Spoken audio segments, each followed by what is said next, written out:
Hello दोस्तों, आपका YouTube channel WMS में आप सभी लोगों का स्वागत है जी। तो देखिए, आप लोगों के लिए हम खास टॉपिक लेकर आए हैं जो कि आपको डायरेक्ट फायदा होगा एग्जाम में। काफी दिनों से वीडियो बंद है, लेकिन आज हम आप लोगों के लिए बेहतर सॉल्यूशन के लिए, बेहतर क्वेश्चन का आंसर पाने के लिए और आपको ये चीज सीखने के लिए हम ये टॉपिक लेकर आए। ये एक बार में एक वीडियो में सीख जाइएगा आप। थोड़ा सा ध्यान से आप देखिए इस कैलकुलेशन को। आपके बीच हम ये तरह तरह का क्वेश्चन 1 2 3 4 5 एक आध दो और देंगे, उतना में आपका क्लियर हो जाएगा पूरा। क्योंकि ये आपका 2 नंबर में पूछा जाता है, ऑब्जेक्टिव में भी आता है। तो देखिए इसका सॉल्यूशन को समझिएगा, लेकिन सबसे पहले इसके बारे में हम थोड़ा सा बताते हैं क्या है। जो देखिएगा, ये दे दिया गया आपका क्या 0.5 के ऊपर रेखलिंग ये दिया गया ना। इस रेखलिंग का मतलब क्या होता है? इसको हम लोग रेखलिंग भी कहते हैं। क्या कहते हैं? रेखलिंग भी कहते हैं। क्या कहते हैं? रेखलिंग भी। और इसको बार भी कहा जाता है। ठीक है, इसको लिखने का तरीका ऐसा भी होता है। ठीक है ना, आपसे एग्जाम में ऐसा भी तो दिया जाएगा। इसमें आपको कंफ्यूजन नहीं होना है, जाके इसको बनाना है।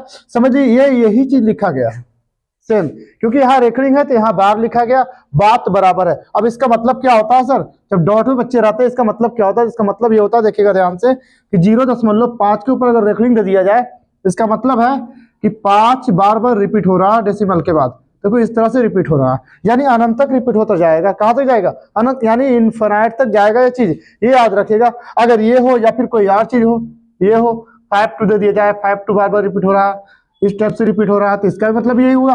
जैसे कि यहाँ पर ये चीज दिया गया, इसका मतलब क्या होता है वो भी देख लीजिए आप। 5.24 दिया गया, ठीक है ना, इसके ऊपर रख लेंगे केवल। तो इससे क्या पता चलता है वो देखिएगा। जैसे कि 5 है और 10 में क्या 2 4 है, 2 4 को हम बार बार लिखेंगे। 4 को क्या लिखेंगे? बार बार। इसका मतलब है कि सिर्फ 4 पर रख लेंगे, तो इसका मतलब है कि बार बार 4 का रिपीटेशन हो रहा, 4 ही रिपीट हो रहा। 2 स्टॉप हो गया एक ही बार में, ये याद रखिएगा। जैसे कि आपके बीच ये दे रखा है क्या 7.5, तो 5 बार बार आ रहा, ठीक है ना, बार बार क्या आ रहा? इनफिनाइट तक। यहाँ पर देखिए 5 स्टॉप हो जा रहा, बार बार कौन आ रहा है? ये। तो हम आपको एक एक करके प्रत्येक क्वेश्चन का सॉल्यूशन हम दे देते हैं आपको। एक बार में सीख जाओगे, ध्यान रखिएगा, और ये सीखा हुआ चीज आपको एग्जाम में सफलता दिलाएगी, फायदा दिलाएगा। तो देखिए बताते हैं इसके बाद का टॉपिक क्या है, जो सॉल्यूशन क्या है जो इसका, समझिएगा जी। तो देखिए फर्स्ट सवाल के बारे में बात करते हैं। फर्स्ट सवाल आपके बीच दे रखा है क्या, आपको कुछ नहीं करना है इसको सॉल्यूशन करने के लिए, बस 1 शॉर्ट क्वेश्चन सॉल्यूशन डील हो जाएगा। तो देखिए कैसे, समझिएगा। लिखेंगे हम लोग बराबर, देखो हाँ ये बात पर ख्याल रखना, बराबर किस जगह पर देना है, इम्प्लाइज किस जगह पर, ये सभी चीजों का ख्याल रखिएगा, तो आपका नंबर पूरी एग्जाम में आएगा। टेंशन नहीं। फिर देखिए क्या हम क्या करेंगे, ये जो लिखा हुआ है इसको भूल जाएंगे। आपको हम बेसिक सॉल्यूशन बता रहे बाबू, ठीक है ना। इसको भूल जाएंगे, रेखलिंग को भूल जाएंगे, क्या भूलेंगे? डेसिमल को भी भूल जाएंगे।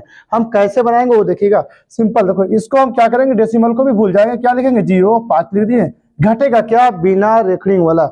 बताओ बिना रेखलिंग वाला कौन है? 0, ये घटेगा। इसके बदले बटे में क्या आएगा? देखो आपको पता है ना कि रेखलिंग के बदले बटे में आता है 9। क्या लिखा जाता है? 9। अब ये क्यों होता है अगर कहिएगा तो अगला वीडियो में हम इसके बारे में भी बताएंगे, ठीक है। तो समझिए क्यों कहा जाता है 9, जो भी बताएंगे, ठीक है ना। अब बताओ इतना में 0 घटेगा तो क्या फर्क पड़ने वाला है? ये आपका आंसर हो गया, ये पी के ग्रुप में लिखा गया, बताओ परिमेय में लिखा गया। लेकिन ये बात को आप याद रखोगे, ये सब जितना आपको दिख रहा है ना, सब परिमेय संख्या, सब क्या? परिमेय संख्या। एक टॉपिक और पूछेगा, एक होता है आवर्ती अनावर्ती, ठीक है ना। एक आवर्ती होता है, एक अनावर्ती। तो अनावर्ती वो होता है जो परिमेय कभी नहीं होता, ठीक ना, क्योंकि उसके ऊपर रेखलिंग नहीं चढ़ाया जा सकता, वो अशांत अनावर्ती होता है। लेकिन ये अशांत है जरूर, ये क्या होता है? आवर्ती होता है, क्योंकि ये परिमेय संख्या। आपको बता रहे हैं कैसे परिमेय संख्या, वो देखिएगा। फर्स्ट सवाल आपको बताया ना, पी बटा क्यू में कन्वर्ट हो गया, पी बटा क्यू में हो गया ना कन्वर्ट। तो बताओ ये परिमेय है या परिमेय है ना। बात आगे बढ़ाते देखिए फिर क्या होता। अब ये सवाल तो आपको कॉमन था, नॉर्मल था। ऐसे सवाल आपका एग्जाम में आएगा, 1 नंबर में ऑब्जेक्टिव में आएगा, ठीक है। अब देखिए इसका सॉल्यूशन क्या होता है, जो इसको भी वही काम करेंगे। क्या लिखेंगे? 0.74 लिख देंगे। क्या घटेगा? विदाउट रेखलिंग, यानी जिस पे रेखलिंग नहीं है उसे हम क्या करेंगे? घटाएंगे। किस पे रेखलिंग नहीं? 0। क्या है? 0। अब बताओ इसके ऊपर रेखलिंग, इसके बदले बटे में 9, इसके बदले बटे में क्या हो जाएगा? 9 हो जाएगा। अब बताओ इतना में घटेगा क्या? 0 घटेगा तो कुछ फर्क पड़ेगा क्या? 99। बताइए परिमेय है। पी बटा क्यू में लिखा गया कि नहीं? बताइए लिखा गया ना, पी बटा क्यू के फॉर्म में लिखा गया, यानी कन्वर्ट किया गया। ये आप समझ रहे हैं अच्छे से। अब देखिए इसके बाद इस सॉल्यूशन को भी समझिएगा ध्यान से। क्या? 0.5 और 7 ही ना है। अब बताइए क्या घटेगा? देखो यहाँ समझ लीजिए, ये दोनों सेम कैलकुलेशन किया, बट इसका सोल्यूशन थोड़ा सा अलग होगा क्योंकि सिस्टम इसमें बदला हुआ। देखिए रेखलिंग एक ठो पर है, दशमलव के बाद एक संख्या, ये बिना रेखलिंग का। इसमें थोड़ा गौर कीजिएगा। घटाना है किसको? जो बिना रेखलिंग वाला। तो बिना रेखलिंग वाला क्या? 0.5, तो 0.5 लिख देंगे। बताओ इसके बदले इसके ऊपर रेखलिंग है ना, इसके बदले बटन में क्या आ जाएगा? 9 आएगा। आएगा कि नहीं बताओ। और आप लोग जानते हैं कि जैसे कि 3.5 दे दिया गया और बिना रेखलिंग वाला, इसको हटाने के लिए बटन में क्या करते हैं? 0। ये याद रखिएगा, 0 पड़ता है ना, तो क्यों यहाँ पर दशमलव के बाद है कोई संख्या और बिना रेखलिंग वाला, इसके बदले क्या हो जाएगा? 0 होगा ना। अब बताओ 7 में से 5 घटा तो क्या आएगा? 2 आएगा। यहाँ क्या केवल 5 है तो 5 लिख देंगे। बताओ यहाँ बट्टे में क्या आ जाएगा? 90 आ जाएगा। ये भी आपके क्या हो गया? आंसर हो गया ना, हुआ ना। बताओ पी बटा क्यू हो गया। परिमेय है या फिर नहीं, ये बताओ। समझ रहे हैं ना आप? बिल्कुल। देखिए अब ये सवाल आपका दिख रहा है यहाँ पर, क्या यहाँ पे एक दिख रहा है कि यहाँ दिख रहा है, ठीक है ना, क्योंकि ये दशमलव के बाद था 0, 0 के बाद दशमलव था, 0 के बाद दशमलव, 0 के बाद। यहाँ पर थोड़ा सा पैटर्न को हम बदले हैं, क्या कोई डिजिट पहले रहे, कोई अंक बेहतर रहे, उसके बाद रहे, ऐसा तो क्या करेंगे सर? तो इसमें भी वही काम करेंगे जो आप करते आए। जैसे देखिए इसका सॉल्यूशन को आप समझिएगा, ठीक है। इसका सॉल्यूशन क्या होने वाला है? देखिए 7.5 क्या बोले? दशमलव को भूल जाएगा, रेखलिंग को भूल जाएगा। क्या करना है? ये लिखने के बाद घटाना बिना रेखलिंग वाला। क्या बिना रेखलिंग वाला? 7 है, इसको घटाएंगे, इसके बदले इसके ऊपर रेखलिंग, रेखलिंग के बदले क्या आ जाएगा? बटे में 9 आ जाएगा। बताओ कोई दशमलव के बाद संख्या है बिना रेखलिंग वाला? नहीं ना, तो उसके बदले कुछ नहीं पड़ेगा। अगर रहता तो 0 पड़ता है नहीं तो क्यों पड़ेगा? अब देखो क्या हो जाएगा, घटाइए इतना में इतना, एक इधर से लेंगे तो 15 हो जाएगा। 15 में 7 तो बचा क्या? 8। 15 में 7 तो क्या बचा? 8। यहाँ क्या रहा? 6 रहा ना। बताओ बटे में क्या हो गया? पी बटा क्यू हो गया। देखिए इसका सॉल्यूशन यहाँ तक किए तो पी बाई क्यू हो गया ना। देखो पी बाई क्यू हो गया कि नहीं बताइए? पी बटा क्यू में कन्वर्ट हो गया ना, क्योंकि 68/9। इस टाइप से आपको कैलकुलेट। देखो एक ठो बच रहा सवाल आपका, ये बच रहा है एक ठो, इसको देख लीजिए कैसे होगा। जो आप कुछ नहीं करिएगा, इसको सेम टू सेम लिख दीजिएगा। क्या 5, 2, 4, अरे दशमलव और रेखलिंग भाड़ बजा, उससे मतलब नहीं। अब हम लोग को भूल जाना वो चीज को।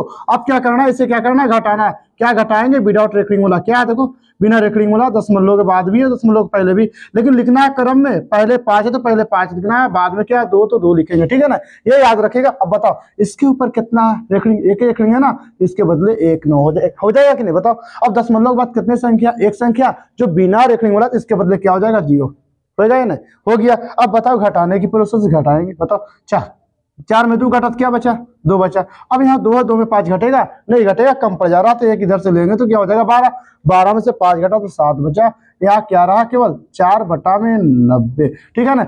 ये आपको समझ में आ गया होगा, पी बटा क्यू में कन्वर्ट हो गया, ठीक है। क्योंकि इस तरह का सवाल आपका बोर्ड एग्जाम में पूछा जाता है और पूछा जाएगा। 100% गारंटी दे रहे हैं कि पूछा जाएगा। आपसे 2 नंबर में एक पूछा जाएगा, बाकी 1-2 सवाल आपका ऑब्जेक्टिव में ऐड किया जाएगा। नेक्स्ट वीडियो में आपका निर्देशांक ज्यामिति से लाएंगे, जिसमें कोटि भुज, ये हो गया आपको कौन चतुर्थांश में क्या है, plus plus minus plus plus minus minus minus, ये सभी चीजों के बारे में बताएं। क्या भुज होता है, क्या कोटि होता है, किसमें 90 डिग्री होता है, किसमें 180 डिग्री होता है, ये सारी बात बताएंगे। मिलते हैं आगे क्लास में। Okay bye.